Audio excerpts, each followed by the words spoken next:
अस्सलाम वालेकुम नाज़रीन इकराम, रोशनी लाइट चैनल की तरफ से आप सबको खुश आमदीद। नाज़रीन इकराम, टर्किश तारीखी सीरीज़ कुरुलुश ओरहान में मारूफ अदाकारा एलेना बोस की बतौर एस्पोर्चा खातून शमूलियत ने न सिर्फ इस ड्रामे की मकबूलियत में इजाफा किया है, बल्कि एक बार फिर इब्तदाई उस्मानी तारीख के एक निस्बतन मुबहम मगर अहम किरदार को अवामी तवज्जो का मरकज बना दिया है। एस्पोर्चा खातून का दौर वो दौर है जिसे तारीख उस्मानी रियासत की तश्कील का ज़माना कहती है, यानी कि एक ऐसा दौर जिसकी तारीख ज्यादा दस्तयाब नहीं, और जिन तारीखदानों ने इस दौर को अपनी किताबों में जिक्र किया है उनकी भी रवायात आपस में मुतजाद हैं, और उस दौर की उस्मानी शख्सियात किसी न किसी हद तक असरार के बादलों में छुपी हुई हैं। एस्पोर्चा खातून उन्हीं शख्सियात में से एक है, एक ऐसी खातून जिनका नाम उस्मानी तवारीख में मौजूद है, मगर जिनकी असल शनाख्त, नसब और किरदार पर आज भी मौरिखीन में इख्तलाफ पाया जाता है। इसके बावजूद यह हकीकत मुसल्लम है कि वो ओरहान गाजी की अहलिया थी और इब्तदाई उस्मानी सल्तनत के शाही खानदान का हिस्सा रही। लेकिन सवाल ये है कि उस्मानी खानदान में एस्पोर्चा खातून की हैसियत क्या थी। तो नाज़रीन इकराम, ओरहान गाजी उस्मानी सल्तनत के दूसरे हुक्मरान थे। उनके दौर में उस्मानी रियासत एक कबायली अमारत से निकलकर एक मुनज़्ज़म सियासी ताकत बनकर उभर रही थी। उसी ज़माने में बुरसा को दारुल हुकूमत बनाया गया, रियासती ढांचे की बुनियाद रखी गई और बाज़ंतीनी सल्तनत के साथ सियासी और अस्करी ताल्लुकात एक पेचीदा सूरत इख्तियार कर गए थे। इब्तदाई उस्मानी दौर में ख्वातीन का सियासी किरदार बराह रास्त नहीं था, लेकिन इस दौर तक बाज़ंतीनी ख्वातीन की उस्मानी मर्दों से शादियां होना शुरू हो गई थी। आप में से जिन लोगों ने अब्दुर्रहमान गाजी पर बनाई गई मेरी ये वीडियो देख रखी है, उन्हें याद होगा कि अब्दुर्रहमान गाजी की शादी भी एक बाज़ंतीनी शहजादी के साथ हुई थी, जिसने नबी अकरम सल्लल्लाहु अलैहि वसल्लम को ख्वाब में देखा, और नबी अकरम सल्लल्लाहु अलैहि वसल्लम के साथ साथ उसने अब्दुर्रहमान गाजी को भी ख्वाब में देखा था, जिसके बाद वो मुसलमान हुई और उसकी अब्दुर्रहमान गाजी से शादी हुई थी। तो एस्पोर्चा खातून को भी हमें इसी तनाजुर में देखना चाहिए। वो किसी ताकतवर मलका के तौर पर नहीं, बल्कि एक बाइज्जत शाही खातून के तौर पर उस्मानी तारीख में दाखिल हुई थी, और तमाम काबिल एतमाद तारीखी सोर्सेज इस बात पर मुत्तफिक हैं कि एस्पोर्चा खातून ओरहान गाजी की अहलिया थी। लेकिन वो कौन थी, कहाँ से आई और किस खानदान से ताल्लुक रखती थी, ये सवालात आज तक मुकम्मल तौर पर हल नहीं हो सके। अक्सर टर्किश तारीखी सोर्सेज एस्पोर्चा खातून को ओरहान गाजी की दूसरी बीवी करार देते हैं। बाज़ रवायात के मुताबिक उनसे ओरहान गाजी की औलाद भी हुई, जिनमें अहम नाम इब्राहिम बे का है। लेकिन यहाँ हमें इस हकीकत को भी सामने रखना चाहिए कि उस्मानी तारीख लिखने का आगाज उस्मान बे की तरफ से सल्तनत उस्मानिया कायम करने के 100 साल बाद लिखनी शुरू की गई। इसलिए मुख्तलिफ किताबों और तारीखी यादाश्तों में एस्पोर्चा खातून और ओरहान गाजी के औलाद के हवाले से जुज़वी इख्तलाफ भी मिलता है।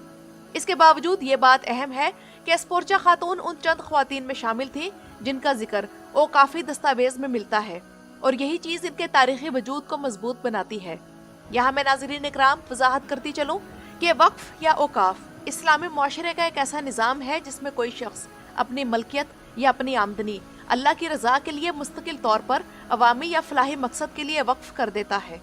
अब चाहे वो इससे कोई सराय बनवाए, कोई हमाम बनवाए, कोई मस्जिद बनवाए या फिर कोई सड़क या पुल। इसके अलावा मदरसे या खानदानों की कफालत के लिए भी वक्फ इस्तेमाल किया जाता है। तो सल्तनत उस्मानिया के शाही खानदान की जो वक्फ की दस्तावेजात उस दौर की मिली हैं, उनमें एस्पोर्चा खातून का नाम शामिल है।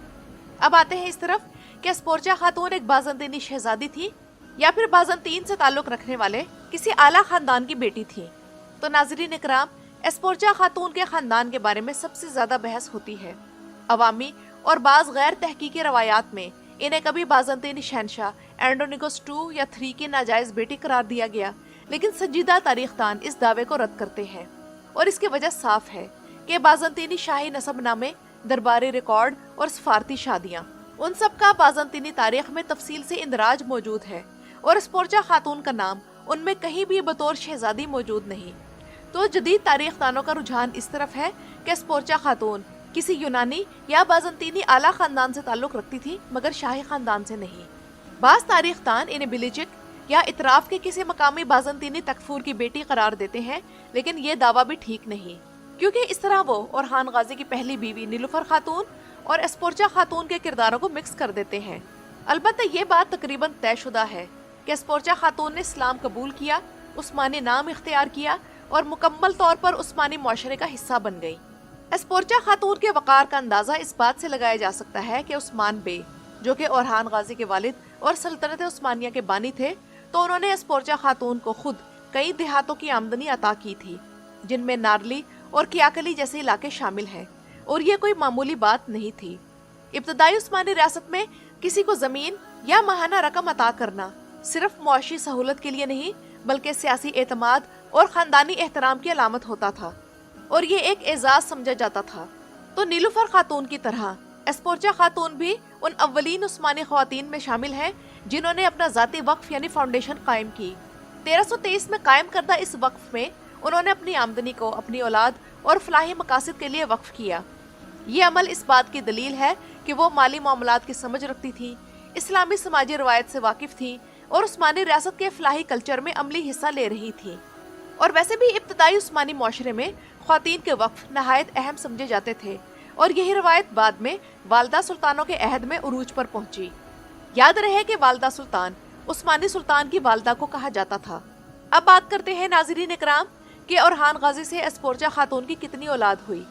تو ہسٹوریکل اوریجنز کے مطابق اسپورچا خاتون کے 2 بیٹے اور 2 بیٹیاں پیدا ہوئیں۔ پہلے نمبر پر تھے ابراہیم بے، یہ ان کے سب سے معروف بیٹے تھے۔ ان کی پیدائش تقریباً 1310 عیسوی میں ہوئی۔ یہ عثمان بے کے نزدیک بے حد محترم تھے، لیکن بعد میں orhan غازی کے بیٹے مراد اول کے دور میں سیاسی وجوہات کی بنا پر قتل کر دیے گئے۔ اسپورچا اور orhan کے دوسرے بیٹے کا نام شرف اللہ بے تھا۔ یہ کم معروف ہے، مگر بعض عثمانی روایات میں ان کا ذکر موجود ہے۔ تیسرے نمبر پر ان کی بیٹی ہے سلجوق خاتون۔ ان کی شادی سلیمان بے سے ہوئی جو عثمانی خاندان کا ایک اہم رکن تھا۔ اور چوتھے نمبر پر ہے فاطمہ خاتون۔ ان کا نام عثمان بے کی بیٹی فاطمہ کے نام پر رکھا گیا۔ تو یہ اولاد اس بات کا ثبوت ہے کہ اسپورچا خاتون عثمانی خاندان کے اندر مکمل طور پر ضم تھیں۔ آتے ہیں اسپورچا خاتون کی وفات اور مزار کی طرف۔ تو orhan غازی کی وفات 1362 عیسوی میں ہوئی، جبکہ اسپورچا خاتون کی وفات orhan غازی کے بعد ہوئی۔ ان کی وفات کے بعد انہیں برسا میں orhan غازی کے مزار کے احاطے میں دفن کیا گیا، جو ان کا اپنے خاندان میں مقام اور احترام کا واضح ثبوت ہے۔ اور یہاں ایک اہم تاریخی وضاحت ضروری ہے کہ بعض اوقات اسپورچا خاتون کو orhan غازی کی ایک اور بیوی تھیوڈورا کانٹاکوزین کے ساتھ مکس کر دیا جاتا ہے۔ حالانکہ تھیوڈورا کی شادی 1346 عیسوی میں ایک باقاعدہ سفارتی معاہدے کے تحت ہوئی۔ وہ بازنطینی شہزادی تھی اور ان کا ذکر بازنطینی یادداشتوں میں تفصیل سے موجود ہے، جبکہ اسپورچا خاتون کوئی درباری شہزادی نہیں تھی بلکہ عثمانی معاشرے میں جذب ہونے والی بازنطینی نژاد خاتون تھی۔ اور آخر میں یہی کہنا چاہوں گی کہ بے شک کرولش orhan جیسے ڈرامے فکشن پر مبنی ہوتے ہیں، مگر اسپورچا خاتون جیسے کرداروں کو زندہ کر کے یہ ہمیں تاریخ کے ان گوشوں کی طرف متوجہ کرتے ہیں جو کتابوں میں مختصر مگر حقیقت میں نہایت معنی خیز ہیں۔ تو ناظرین اکرام، یہ تو تھی اسپورچا خاتون کی زندگی کے بارے میں میری آج کی ویڈیو۔ اپنی رائے کا اظہار کمنٹس میں ضرور کیجیے گا۔ میری ویڈیو دیکھنے کا شکریہ۔